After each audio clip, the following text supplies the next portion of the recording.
Hello, I'm Ashley, the engineer at Andover Norton, and this week one of the things we're going to look at is how to stop some leaks on the carburettor.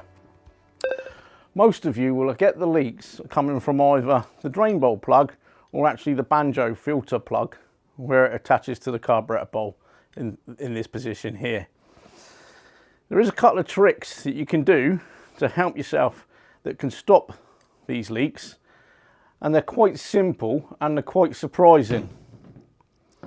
The first one is to actually make sure that you've got a flat section on the bottom of your bowl, and then the top section is relatively smooth and equal across its face, so when you put the filter in, it's actually going to sit and seal between the bowl, the actual filter, and the carburettor body bowl piece just here. There's another thing to look at when you look at this. Now, from experience, and I've seen this on other bottles as well, that these filters sometimes sit on the actual top of the bowl when you put the filter in. If it does, there's a good chance that any crud can get down the side under the filter and into your carburettor. So if they do, what you can do is you can rub the top face down on some wet and dry in a figure of 8, reduce it down so that you end up, so when that sits in there, the bottom of the filter sits in the bottom of the bowl and you get a slight gap that will then crush everything together when you do it up. That should then stay sealed. The other trick is when you actually fit it and put the banjo bolt through the bottom with its correct washer on there. I know it sounds totally intuitive not to do it, but don't tighten it up that tight. Just do it up till it's all up together and nip it up so you've got a little bit of crush on there and a little bit on the bottom. Open up your fuel line and check to see if they leak. If they leak, nip them a little bit further. You don't need to go mad by tightening up that banjo bolt through the bottom. I've never known them to come undone.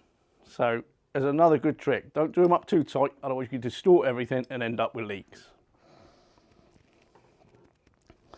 The other position is in the bottom of the carburettor bowl. In here we used to use the piece here and the seal to go into the bottom of the carburettor bowl. Now again, the trick with this is to do it up tight enough to crush the seal, but you don't need to really swing on it to get it really tight. You know, if you've got arms like Arnold Schwarzenegger, don't go swinging off it.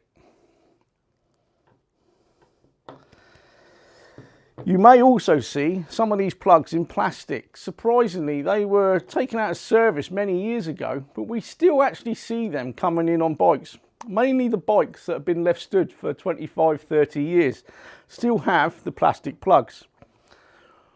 Some of those plugs, they've done their job, and I rode around with them for the best part of 15 years and they never came loose, I never lost them and they never got damaged. But some people do lose the plastic plugs. Some people also lose the metal plugs.